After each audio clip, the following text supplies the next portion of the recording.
The alarms screamed through every corridor of Sanctuary Station. Commander Day 1 stood on the bridge, watching the tactical display as red markers multiplied across the screen. Each red dot was a Krenth warship. Each one carried enough firepower to crack a moon in half. "Sir, the Western defense grid just went offline," reported Ji Woo, her voice tight with controlled panic. She was young for a strategist, barely 20 cycles old, but she had a sharp mind. Today, that mind was calculating their doom with terrible precision. Day 1 watched another blue marker vanish from the display. That was the carrier times Bright Wind asterisk, gone in a flash of plasma fire.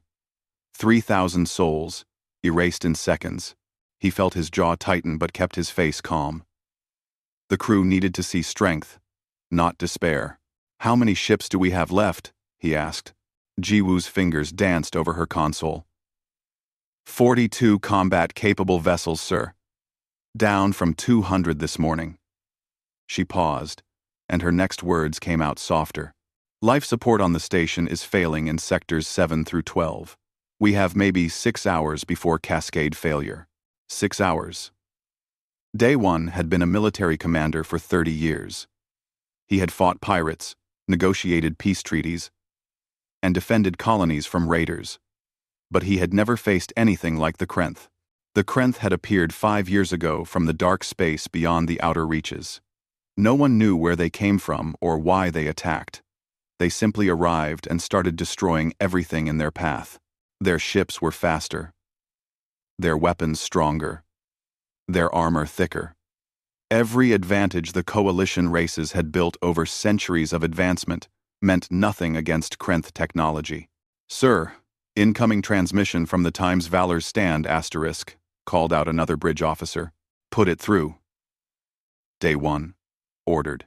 The holographic display shimmered to life, showing Captain Rintok of the Torth Fleet. His species had 4 eyes, and all of them looked exhausted. Burn marks scarred the wall behind him. "Commander, we cannot hold this position," Rintok said bluntly. "My ship is down to 30% power. My crew is dying. We need to evacuate." "There is nowhere to evacuate to," Day 1 replied, keeping his voice steady. "The Krenth have blockaded all jump points. Any ship that tries to run gets cut down before it reaches safe distance.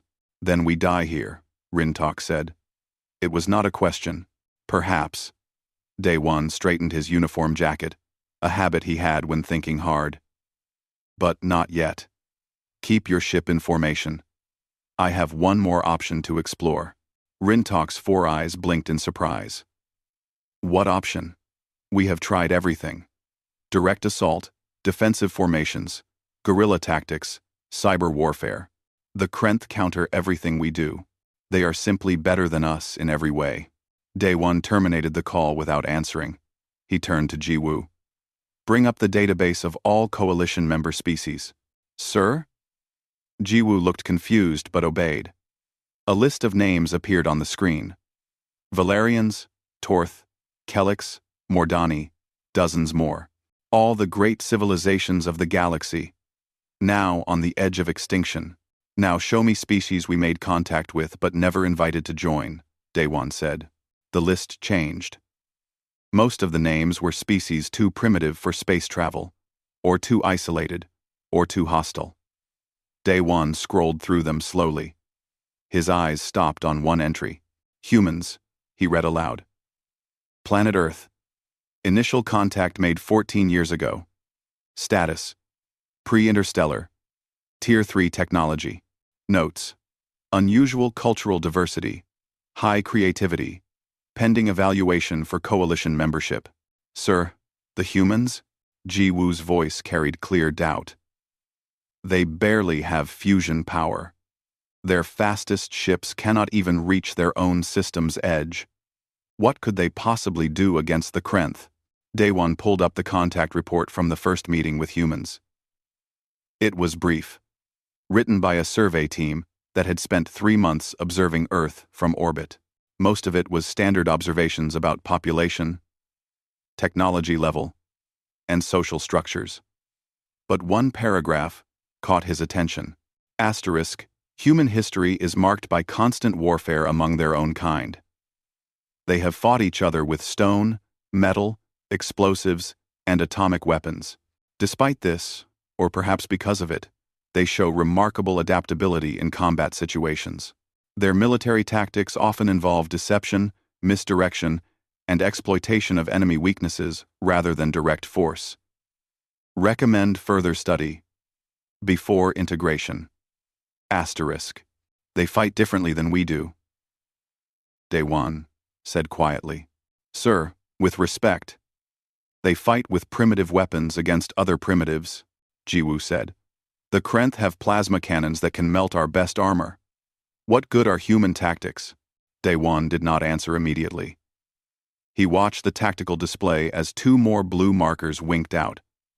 The Times, Justice Bringer Times, and the Times, Star Shield Asterisk.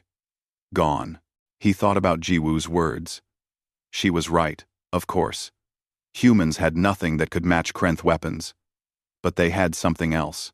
Something the Coalition had lost, somewhere in their rise to technological supremacy. They had the mindset of the desperate. The Coalition races had advanced together, sharing technology and knowledge. They had built their civilization on cooperation and honor.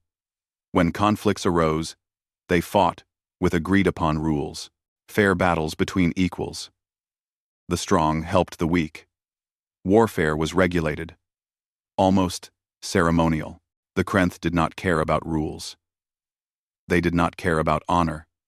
They simply killed, efficiently and mercilessly. Hannah, Day 1 called out. A woman at the pilot's station turned to face him.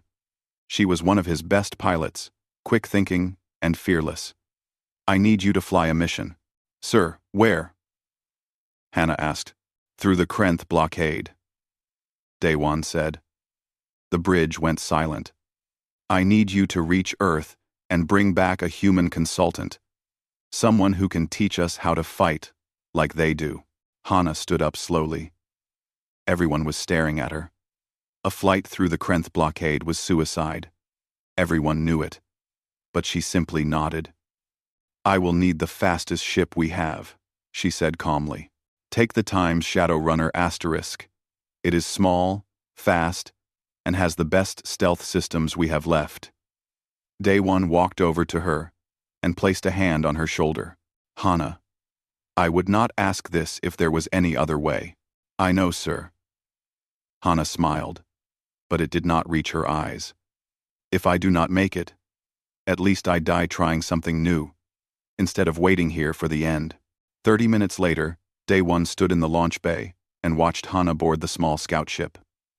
It looked fragile next to the massive warships around it. Jiwoo stood beside him, datapad in hand.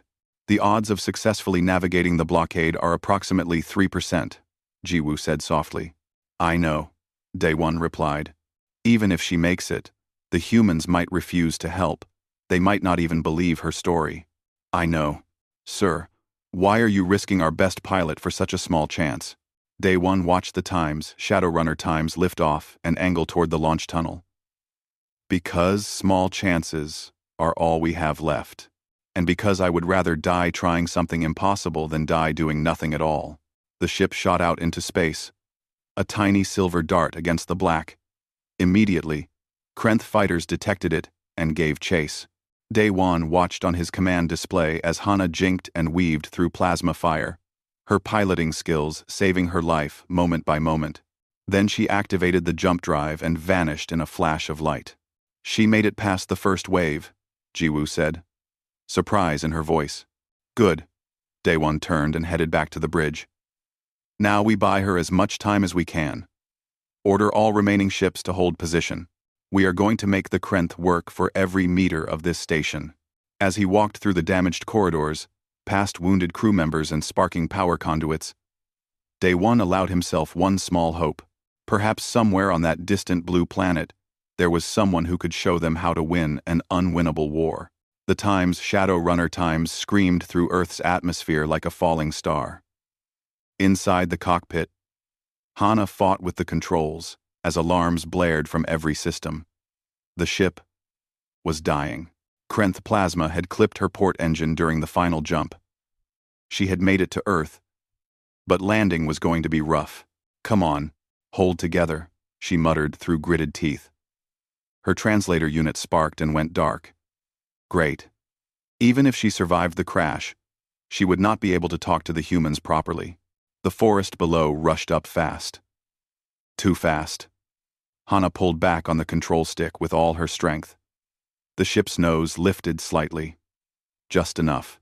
She clipped the tops of 3 trees before slamming into a clearing. Metal screamed. The windscreen cracked. Then, everything went black. When Hana woke up, she smelled smoke. Her head pounded, and something warm trickled down her face. Blood. She unbuckled her harness with shaking hands and stumbled toward the emergency exit. The hatch hissed open, and she fell out onto soft grass. The air was rich with oxygen, almost too much. Her lungs burned as she gasped. Above her, Earth's sky was a bright blue she had only seen in survey photos. It was beautiful. It was also full of approaching aircraft. Human military helicopters circled her crash site within minutes. Hana raised her hands to show she was unarmed. Soldiers in camouflage uniforms surrounded her, weapons pointed. They were shouting in a language her broken translator could only partially decode. "No." "Threat," she managed to say, the translator spitting out mangled Korean words. "Need. Help. Many die. War. Our land. Our land." The soldiers looked at each other uncertainly. One of them, an older man with silver hair and many badges on his uniform, stepped forward. He lowered his weapon slightly and spoke carefully. "Do you understand me?" he asked. Hana's translator caught enough. She nodded weakly. "War. My people. Dying. Need. Human. Help." The older soldier made a decision. "Get medical here now. And someone contact Seoul. Tell them we have a situation. Off I-1. Get 8 MD. They took Hana to a military base. Doctors examined her while linguists worked on fixing her translator unit. Through the window, Hana could see soldiers standing guard, still unsure if she was a threat or a victim. She could not blame them. An alien dropping from the sky was probably not a normal Tuesday for them. By evening, her translator was working again. The older soldier from the crash site came to her room. He pulled up a chair and sat down, studying her with sharp eyes. "I am Colonel Taejin," he said slowly. "I command this base. Your translator is working now." "Yes?" "Yes," Hana replied. "Thank you for repairing it." Taejin almost smiled. "We considered it. But you did not. Look, very dangerous bleeding in a field.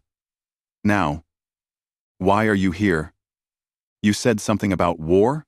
Hana sat up straighter, ignoring the pain in her ribs. "My people are dying. Our entire civilization is dying. We are losing a war against an enemy we cannot defeat. My commander sent me here to ask for your help." "Our help?" Taejin leaned back in his chair. "We barely made it to our own moon. 50 years ago. You have ships that cross between stars. What could we possibly do for you?" "I do not know," Hana admitted. "But Commander Daewon believes you think differently than we do. He read reports about human military history. He thinks maybe you can teach us something." Taejin was quiet for a long moment. Then he pulled out a tablet and tapped it a few times. "Show me your enemy. Show me this war." Hana used her own damaged data device to display holographic images. Krenth warships. Battle footage from Sanctuary Station. Casualty reports. The numbers were staggering. Planets burned. Fleets destroyed. Billions dead. "They are called the Krenth," Hana explained. "They appeared 5 years ago. They are stronger than us, in every way. Better ships, better weapons, better armor. We have tried everything. Every tactic our military academies taught us. Nothing works. They just keep killing us." Taejin watched the footage with a professional eye. Hana saw his expression harden as he watched Krenth plasma weapons vaporize coalition ships. When the display ended, he set down the tablet. "Wait here," he said. He was gone for 2 hours. When he returned, he brought someone with him. A woman in civilian clothes, younger, with intelligent eyes that missed nothing. "This is Min Seo," Taejin said. "She is an engineer. One of the best we have. I thought she should hear your story." Hana told it again. Min Seo listened carefully, asking occasional questions. Technical questions about Krenth biology, their ships, their tactics. Questions that surprised Hana because they were not about weapons at all. "What do the Krenth breathe?" Min Seo asked. I do not know," Hana admitted. "Why does that matter?" "Everything matters," Min Seo replied. She pulled up the biological scans Hana had brought, data captured from dead Krenth soldiers. Her fingers moved quickly across the screen, analyzing. Methane-oxygen mix. High pressure tolerance. They evolved on a cold, dense world. "Interesting." Taejin leaned forward. "What are you thinking?" "That Hana's people are fighting the wrong war," Min Seo said. She looked at Hana. "You are trying to beat them at their own game. Stronger ships against their strong ships. Better weapons against their weapons. You are fighting honorably, like equals." "Of course," Hana said, confused. "How else would we fight?" "You fight to win," Taejin said quietly. His eyes met Min Seo's, and something passed between them. An understanding. Not to prove you are equal. To win. By any means necessary. Hana felt cold. "What are you suggesting?" Min Seo closed the data display. "That depends. How badly do you want to survive? Because if you are willing to do whatever it takes, humanity can teach you things your people have never considered. Dark things. Brutal things. Things that work." "We are desperate," Hana said. "We have maybe days before Sanctuary Station falls. After that, the Krenth will hunt down every colony, every refugee fleet. They will exterminate us, completely." Taejin stood up. "Give me 2 days to make some calls. Then I will have an answer for you." Those 2 days felt like years. Hana watched human news broadcasts, trying to understand these people. She saw their cities, their technology, their conflicts. They argued constantly, about everything. But they also worked together when threatened. They were fractured, yet unified. Weak, yet strong. It made no sense. On the second day, Taejin returned with news. The government has agreed to help. They are calling it a humanitarian mission, though some politicians are scared about getting involved in an alien war. He paused. "We are sending someone back with you. Someone who can teach your people how to fight like humans do." "A military strategist?" Hana asked, hopefully. "Not exactly." Taejin pulled up a file on his tablet. "His name is Junho. He is a mechanic who works on experimental spacecraft. He has a military background, but he washed out of officer training for insubordination. He refused to follow orders he thought were stupid." Hana stared at the profile photo. Junho looked young, maybe 30 years old. He had a casual smile and messy hair. This was the human they were sending to save the coalition? "Is he a genius?" Hana asked. "No," Taejin said. "But he is a survivor. And he thinks outside the rules, which is exactly what you need right now." Hana met Junho the next morning. He showed up wearing old work clothes and carrying a single bag. He looked at her ship, still damaged in the hangar, and whistled low. "Nice crash landing," he said, through his own translator device. "Most people who hit atmosphere that fast end up as scorch marks." "I am a good pilot," Hana replied, not sure if he was insulting or complimenting her. "Must be." Junho walked around the ship, running his hands over the scorched hull. 3 days, if we work quickly. Then we better start." He dropped his bag and pulled out tools. "Tell me everything about these Krenth while we work. And I mean everything. What they eat. Where they sleep. How they think. The boring stuff that soldiers usually ignore. As they worked, Hana talked.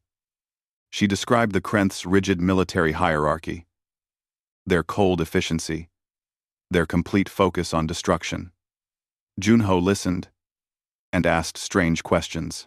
Did the Krenth have families? Did they laugh? What made them angry? You are asking things I never thought about, Hana said while replacing a power coupling. That is because you were taught to fight wars like chess games, Junho replied. Move your pieces, follow the rules, beat the other side fairly. Humans learned a long time ago that real wars are not chess. They are survival. And in survival, there are no rules. Hana paused in her work. Your wars must have been terrible. They were. Junho's face went dark for a moment. We fought each other for thousands of years. We learned every dirty trick, every cruel strategy, every way to hurt an enemy and make them quit. Not proud of it. But it taught us one important lesson. What lesson? That winning ugly is better than losing pretty. 3 days later, they launched. The ship shook as it climbed through the atmosphere, but the repairs held.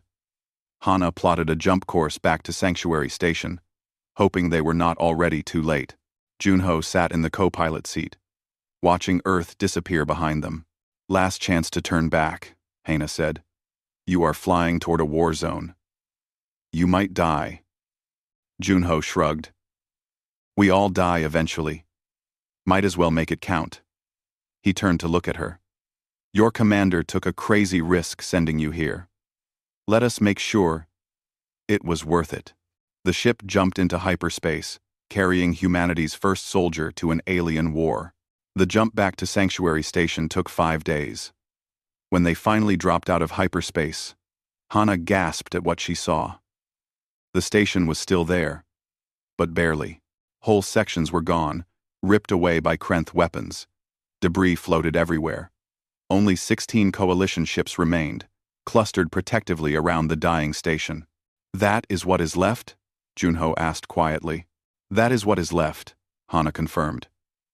Her hands moved quickly over the controls, sending identification codes. Without them, the jumpy defense forces might shoot first and check later. We had 200 ships when I left. Now, a communication came through. Commander Day One's face appeared on the screen. He looked 10 years older than when Hana had left. His uniform was torn, and exhaustion carved deep lines around his eyes. Hana, you made it back. He sounded genuinely surprised. And you brought someone? This is Junho, sir. He is from Earth. The humans sent him to help us. Daewon's eyes shifted to Junho. The human gave a casual wave. Commander, heard you have a Krenth problem. A problem. Daewon almost laughed, but it came out bitter. That is one way to describe extinction. Come aboard. We do not have much time. The Krenth are gathering for a final assault.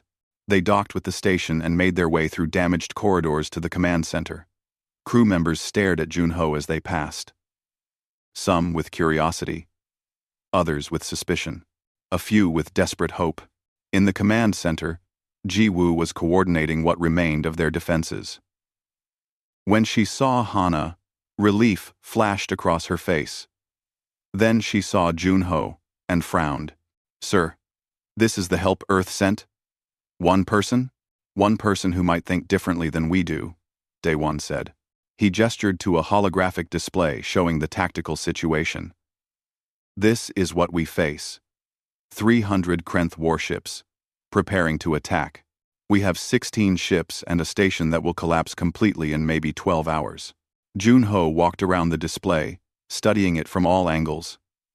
He zoomed in on a Krenth battleship, examining its structure. Then, he pulled up data on their weapons, shields, and power systems. Everyone watched him in silence. Finally, he spoke. You are all going to die if you keep fighting like this. The room went dead, quiet. Ji-woo's face flushed with anger. We have fought bravely for 5 years. We have lost billions trying to stop them. I am not questioning your courage, Junho said calmly. I am questioning your tactics. You are fighting a war of technology and honor. The Krenth are fighting a war of extermination. Those are different things. Daewon crossed his arms. Explain, Junho pointed at the display. You see ships and weapons, military targets, honorable combat between equals. I see a supply chain. Krenth soldiers need food, water, air. Their ships need fuel, ammunition, replacement parts. We have tried attacking their supply lines, another officer spoke up. They defend them too well. Because you attack them honorably, Junho replied. Head-on assaults with warships. What if you attack them dishonorably instead? The room erupted with protests. Young Mi, an intelligence officer, spoke loudest. We are not savages. We follow the codes of warfare. Your codes are getting you killed, Junho shot back. The Krenth do not follow your codes. They do not care about honor. So why are you tying one hand behind your back? What exactly are you proposing? Daewon asked, his voice carefully neutral. Junho pulled up files he had prepared during the journey. First, I need intelligence. Everything you have on Krenth biology, their supply chain, their food production, mining operations, communication networks, the boring stuff that soldiers usually ignore. Jiwoo looked insulted. We are not amateurs. We maintain extensive intelligence files. Good. Give them to me. Junho turned to Daewon. I need 2 days to analyze everything. Then I will present a plan. But I warn you now, you are not going to like it. They gave him a small office and access to all their intelligence databases. Youngmi was assigned to help him. Though she made it clear, she thought this was a waste of time. For 2 days, Junho barely slept. He studied everything. Krenth atmospheric requirements, their digestive systems, their military rank structure, the psychology profiles of their commanders. Youngmi watched him work with growing confusion. Why do you care what the Krenth eat for breakfast? Because everyone has weaknesses. Junho replied without looking up. Strong armor is a strength. But needing special food to survive is a weakness. Fast ships are a strength. But needing rare fuel is a weakness. Discipline is a strength. But rigid hierarchy creates bottlenecks. We just need to exploit the weaknesses. On the 3rd day, Junho called a meeting with all the senior officers. The command center was packed. Word had spread that the human had a plan. Some hoped it would save them. Others expected to be disappointed. Junho stood in front of the tactical display and began.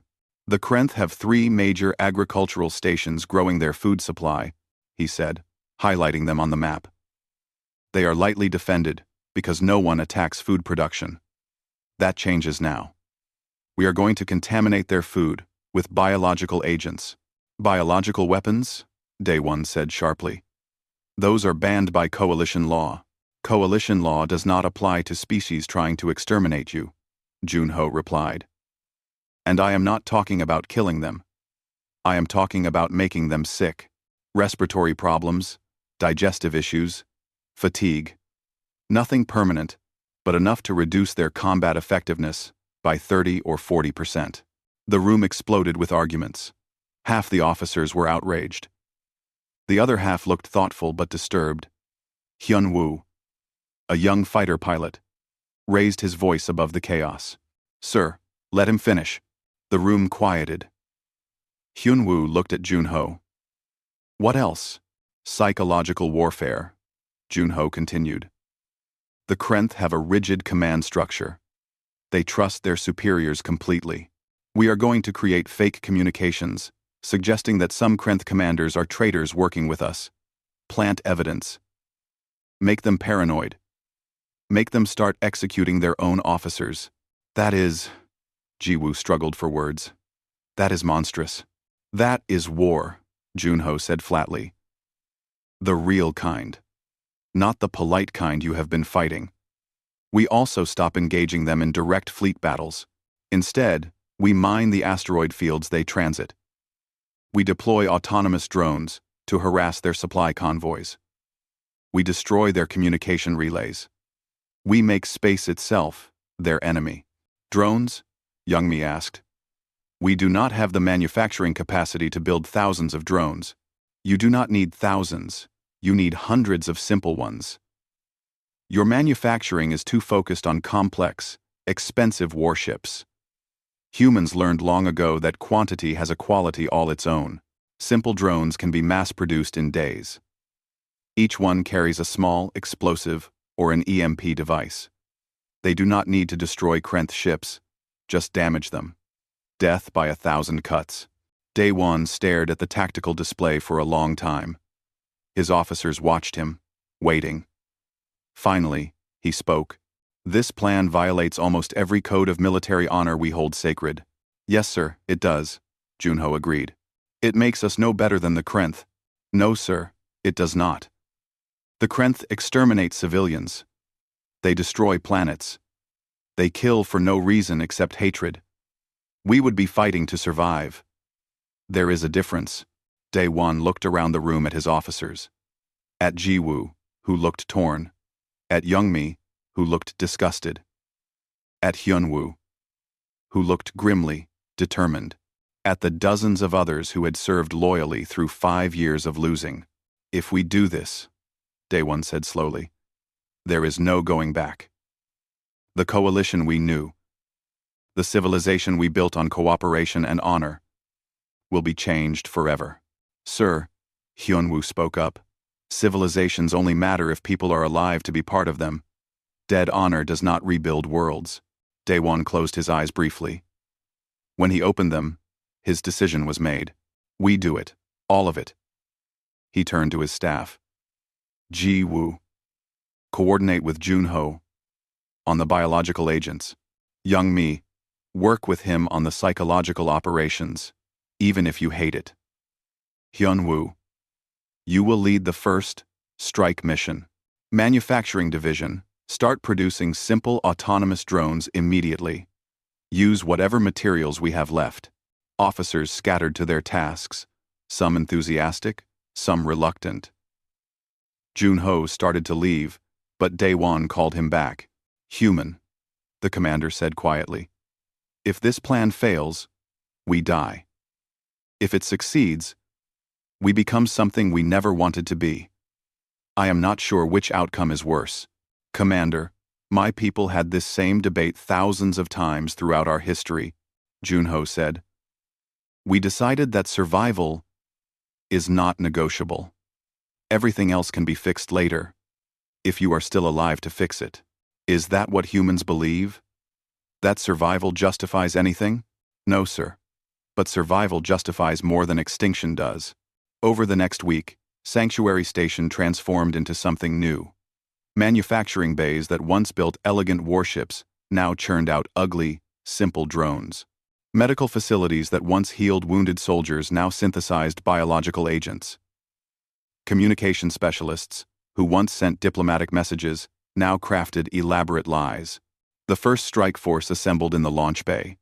20 small ships, including Hana's repaired times Shadowrunner, **. Each carried either bioweapons, fake intelligence packages, or drone clusters. Hyunwoo stood before the assembled pilots. We are not going to fight honorably today, he said. We are going to fight dirty, brutal, and mean. Some of you will hate yourselves for it. That is fine. You can hate yourself after you survive. Now get to your ships. They launched into the dark. The Krenth were gathering for their final assault, confident in their victory. They had no idea that the nature of the war was about to change completely. Junho watched from the command center as the strike teams deployed. Beside him, Jiwoo monitored the mission progress. You really believe this will work? She asked. I believe desperation makes people creative, Junho replied. And you are finally desperate enough to try. On the tactical display, the first drone swarm made contact with a Krenth supply convoy. Then, the biological attacks hit the agricultural stations. Then, The fake intelligence signals started broadcasting. The war was no longer honorable. But maybe now, it was winnable. The first reports came back within hours. Hyunwoo's strike team had successfully deployed the biological agents at 2 of the 3 Krenth agricultural stations. The third station had increased security, so they scattered autonomous drones in the approach vectors instead. Cheap little machines that would wait patiently for Krenth supply ships to pass by. In the command center, everyone watched the tactical displays with nervous energy. This new kind of warfare felt wrong to most of them. But they were out of alternatives. How long until we see results? Daewon asked. Junho checked his calculations. The biological agents work fast. Krenth physiology is different from yours, but their digestive and respiratory systems have similar vulnerabilities. I would estimate 12 to 18 hours before symptoms appear, another day or 2 before it spreads throughout their fleet. And the fake intelligence? Youngmi asked. She had been working with Junho on creating false communication intercepts. She still looked uncomfortable with the whole operation. Already broadcasting, Junho said. We place the signals, so they look like accidental leaks. Encrypted just enough to seem real. But not so much that the Krenth cannot break the codes. They will think they discovered something secret. Jiwoo studied the fabricated messages on her screen.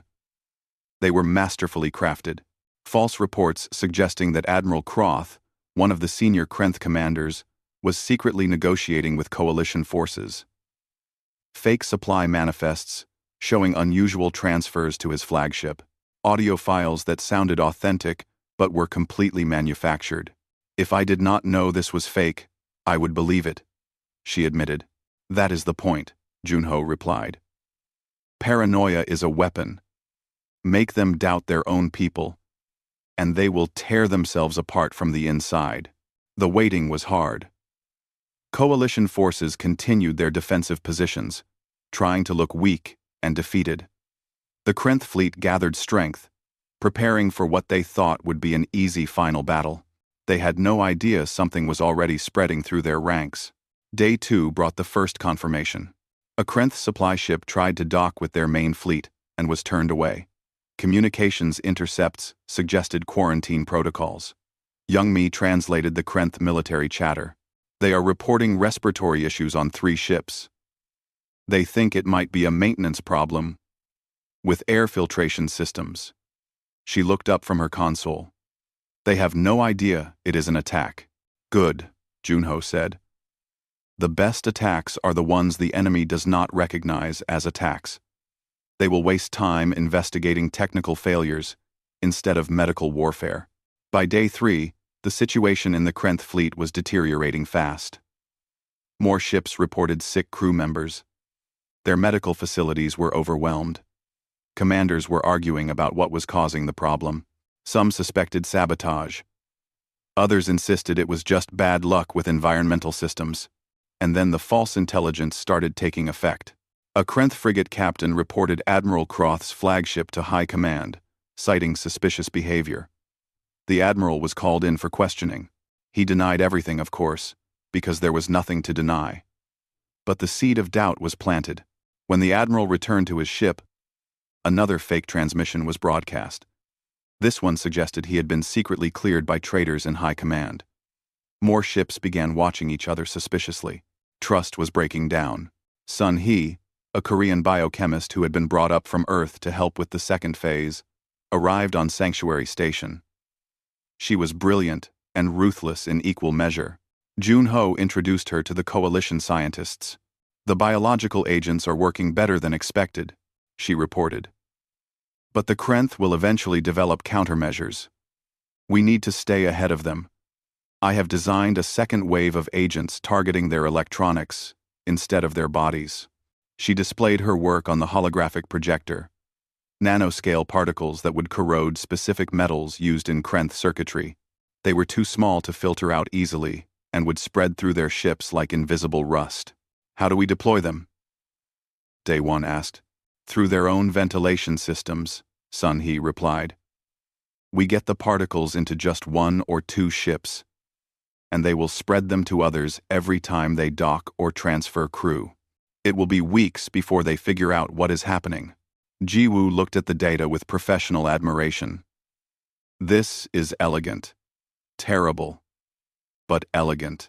War is not about being nice, Sunhee said bluntly. It is about making the other side quit. The second wave deployment happened on day 5. Hyunwoo's strike team, now veterans of the new warfare style, infiltrated a Krenth supply depot. They did not even try to destroy it. Instead, they released Sunhee's nanoparticles into the ventilation systems and left quietly. 2 days later, Krenth ships started reporting electrical problems. Navigation systems glitched. Weapons targeting became unreliable. Communication arrays produced static. The Krenth engineers could not understand what was wrong.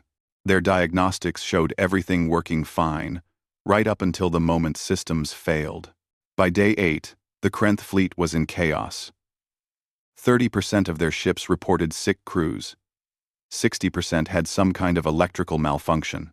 Paranoia about traitors had spread to the point where 3 different commanders had been executed without trial. Their tight, disciplined organization was unraveling. And then came the asteroid field operation. Junho had identified the main transit route the Krenth used to move between their staging area and sanctuary station. It passed through a dense asteroid field that the Krenth navigated carefully but confidently. They had done it hundreds of times. "We are going to make that route impassable," Junho explained to the assembled officers. "Mining the field would be obvious. Instead, we are going to change the asteroids themselves." "Change them how?" Day 1 asked. "We attach small thrusters to key asteroids. Nothing big, just enough to alter their orbits slightly over several days. When the Krenth fleet tries to transit, the asteroids will not be where their navigation charts say they should be. At high speed, even small miscalculations are fatal." It was a massive undertaking. They had to deploy teams to dozens of asteroids, install the thrusters, and synchronize everything perfectly. But they had drones for this now. Hundreds of simple, cheap drones that could work around the clock. The work took 6 days. The Krenth did not notice because they were too busy dealing with sick crews, malfunctioning equipment, and internal investigations. Their intelligence never considered that the asteroids themselves might be weaponized. On day 14, the Krenth fleet began its final assault. They entered the asteroid field in formation, confident and aggressive. They were going to end this war today. The first ship hit a repositioned asteroid at 30% light speed. The impact was catastrophic. Debris from the explosion damaged 2 more ships. The fleet scattered, trying to avoid collisions, but everywhere they turned, asteroids were in wrong positions. Their navigation data was useless. In 15 minutes, the Krenth lost 23 ships. Not to weapons, not to enemy action, but to rocks in space. The fleet commander ordered a retreat. But the way back was just as treacherous as the way forward. More collisions, more losses. By the time they extracted themselves from the field, they had lost 40 ships and damaged dozens more. In Sanctuary Station's command center, the Coalition officers watched in stunned silence. They had just won a major victory without firing a single shot. "The asteroid field will slow them down for weeks while they chart a new route," Jiwoo said softly. By then, the biological and nanotech attacks will have weakened them even more," Junho finished. "And their paranoia will have done the rest." But he was not done yet. "Now comes the really mean part." He explained the next phase. The Krenth were demoralized, weakened, and confused. This was the perfect time to hit them with psychological warfare that would break them completely. They began broadcasting messages directly to Krenth ships. Not threats or demands, but sympathy. Fake defectors, explaining how they escaped the Coalition, how the Coalition forces would accept Krenth soldiers who wanted to stop fighting, how there was a way out of this war that did not end in death. "There are no actual defectors," Youngmi said. "This is all fabrication." "Yes," Junho agreed. But the Krenth commanders do not know that. They will execute anyone they suspect of wanting to defect, which will make their soldiers actually want to defect. It becomes a self-fulfilling prophecy. Within days, Krenth discipline collapsed further. Commanders executed crew members for mentioning the broadcasts. Other crew members mutinied. In response, 3 Krenth ships destroyed each other in friendly fire incidents. The fleet was eating itself alive.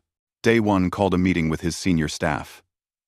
Everyone looked exhausted, but hopeful for the first time in months. The Krenth have stopped their advance, he reported. Their fleet is in disarray. Intelligence suggests some of their commanders are requesting permission to withdraw. Withdraw? Jiwoo repeated. The Krenth never withdraw. They only advance or die. They are dying, Hyunwoo said quietly. Not from our weapons. From their own fear and confusion. Daewon looked at Junho. You predicted this. I predicted that any organization breaks when you attack its foundation, Junho replied. The Krenth built their strength on discipline, trust, and technological superiority. We took away all 3. At what cost? Daewon asked. We have abandoned every principle the coalition was built on. You are still alive, Junho pointed out. Principles can be rebuilt. People cannot. Youngmi spoke up. The Krenth are sending a communication. They are requesting negotiations. The command center went silent. Negotiations. The Krenth, who had never shown mercy or interest in peace, were asking to talk. Should we respond? Jiwoo asked. Day 1 considered carefully. Yes. But from a position of strength. We continue all current operations while we talk. Show them we can hurt them whenever we want, but we are choosing to talk instead. The negotiations began the next day. The Krenth were humbled, almost broken. They could not understand how they had lost to an inferior enemy. Their technology was still superior. Their ships were still stronger. But they were defeated anyway. In the command center, Junho watched the negotiations with a distant expression. Hana stood beside him. You look sad, she observed. We are winning. You should be happy. I am glad you are surviving, Junho said. But I am not happy about what you had to become to survive. We taught you how humans fight. Now, you cannot unlearn it. Was it wrong? Hana asked. What we did? Junho was quiet for a long time. It was necessary. Necessary. And wrong are not opposites. They can both be true at the same time. The negotiations concluded 3 days later. The Krenth agreed to a ceasefire, withdrawal from coalition space, and reparations. They would leave and never return. The war was over. The coalition had won by fighting dirty, fighting mean, and fighting like humans do when their backs are against the wall. They had survived, but they would never be the same. 3 months after the ceasefire, Sanctuary Station was being rebuilt. New sections replaced the ones destroyed in battle. Ships came and went, bringing supplies and refugees returning to their homes. The galaxy was healing. Slowly. Commander Daewon stood in his office, looking out at the construction work. He had been promoted to admiral, though he was not sure he wanted the honor. The title felt heavy. Everything felt heavy now. There was a knock on his door. Come in. Jiwoo entered, carrying a data pad. She looked better than she had during the war. She had gained back some weight, and the exhaustion had faded from her eyes. But something else was different too, something harder. Sir, the final casualty reports are in, she said, handing him the pad. Daewon read through the numbers. Billions dead. Hundreds of worlds damaged. But the coalition had survived. Barely. But they had survived. And the Krenth? They withdrew completely. Intelligence reports suggest they are dealing with internal problems. Whatever we did to them, it broke more than just their military. Their whole society is unstable now. Daewon set down the pad. We did not just defeat them, we destroyed them. Yes, sir. Jiwoo's voice was neutral. Was that wrong? I do not know anymore, Daewon admitted. I do not know what is right or wrong. I only know we are alive. Down in the engineering section, Junho was finishing the repairs on Hana's ship. The Times, Shadowrunner. Times looked better than new. He had upgraded several systems using both human and coalition technology. It was a strange hybrid, but it worked well. Hana watched him work with admiration. Over the past months, she had learned a lot from the human. Not just about warfare, but about problem-solving in general. About thinking beyond the rules. You are leaving soon, she said. It was not a question. Tomorrow, Junho confirmed. He closed the access panel and wiped his hands. My job here is done. Earth wants me back. You could stay. The coalition formally offered you a position as military advisor. They would pay you well, give you command of your own division. Junho shook his head. I am not a soldier. I never wanted to be. I did what needed to be done, but I do not want to make a career out of teaching people how to be brutal. You saved us, Hana insisted. Billions of people are alive because of you. I know, and I will carry that weight for the rest of my life. The good weight and the bad weight, together. Hana did not understand at first. Then she realized what he meant.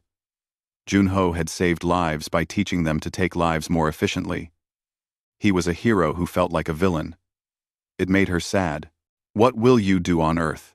She asked. Go back to being a mechanic, fix things instead of breaking them. Maybe that will balance things out. That evening, there was a ceremony. The coalition leadership wanted to honor Junho before he left. They assembled in the main conference hall. Representatives from every surviving race attended. The room was packed. Admiral Daewon stood at the podium and spoke.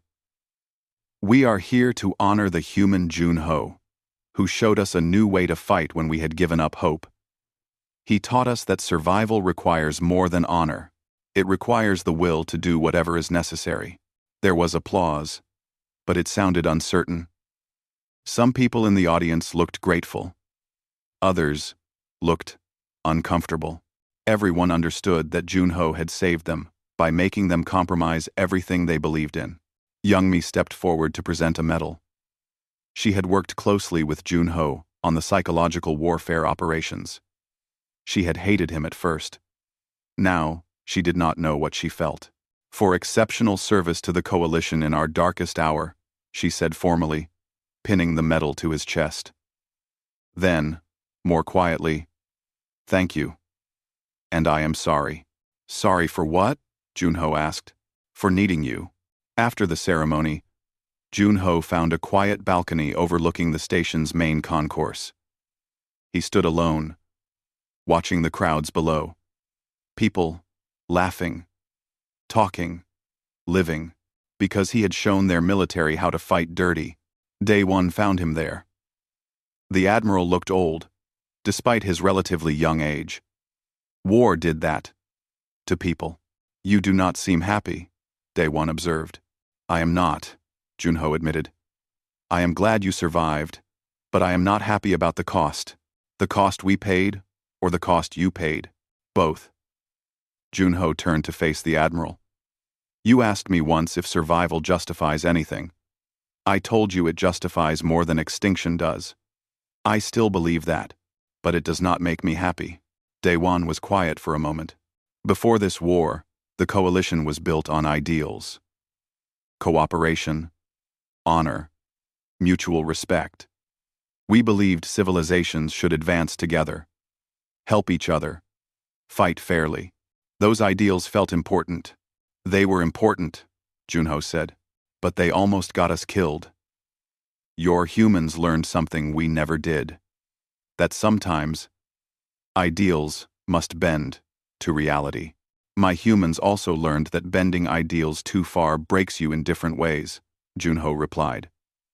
We spent thousands of years fighting each other with every dirty trick we could invent.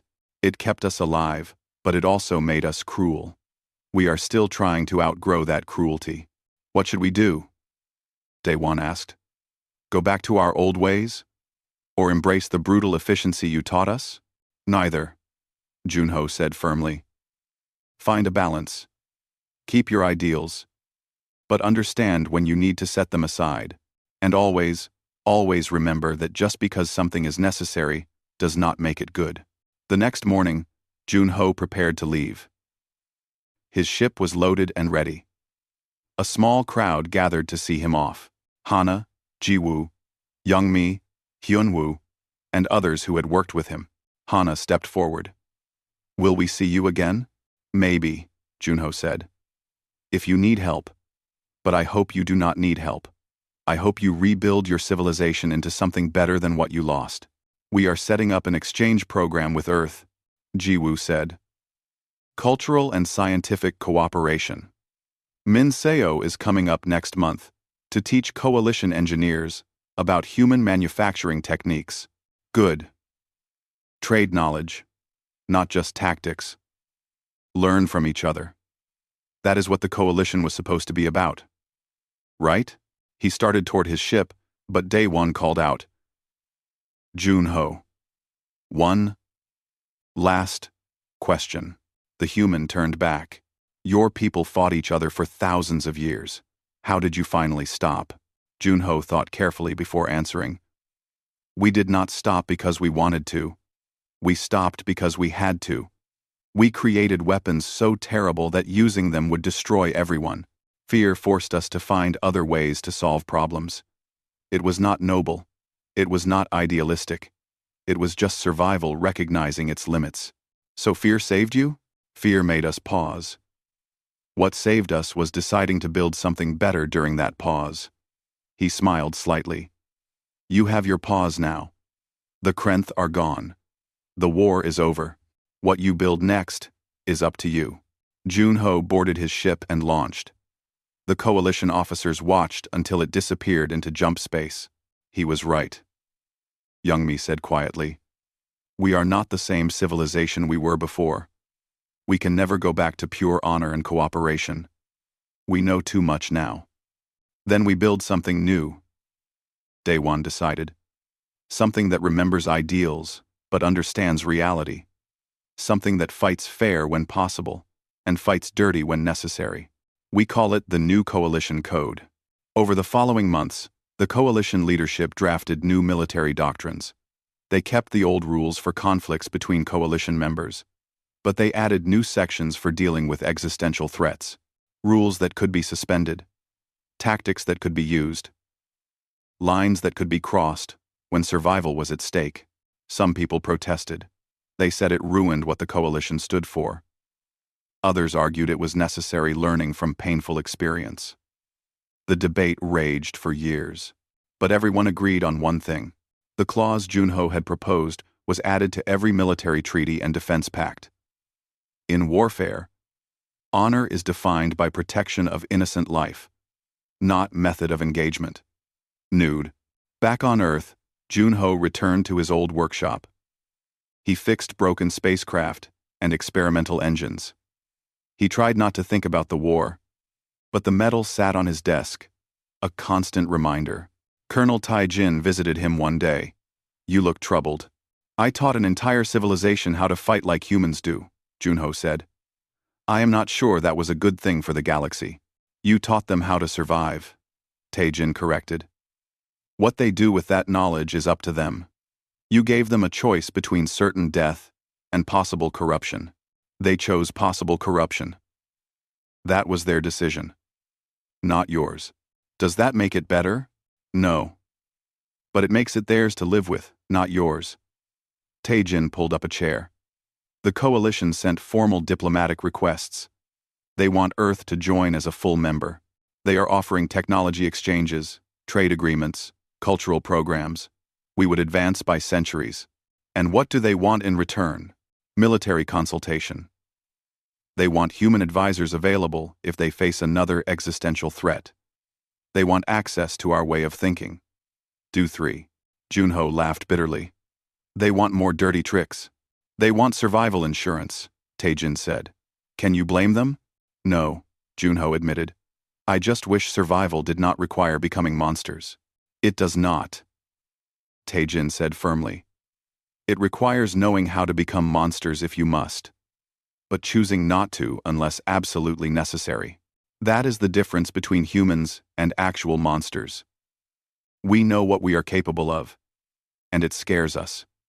That fear keeps us from going too far most of the time. Months became years. Earth joined the coalition officially. Human engineers taught advanced manufacturing. Coalition scientists shared medical technology and clean energy.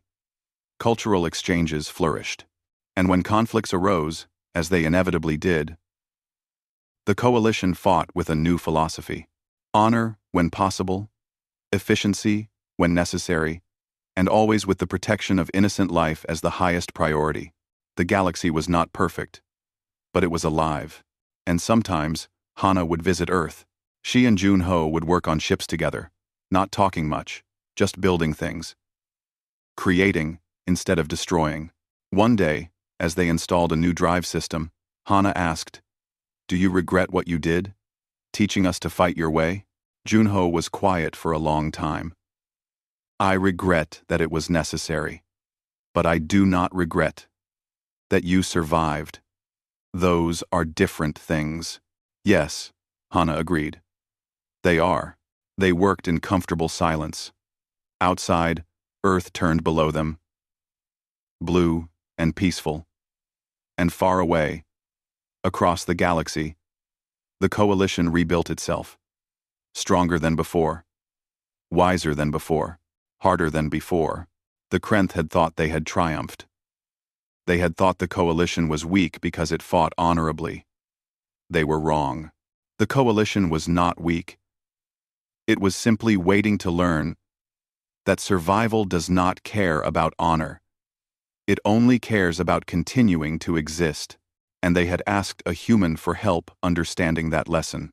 The galaxy would never forget it.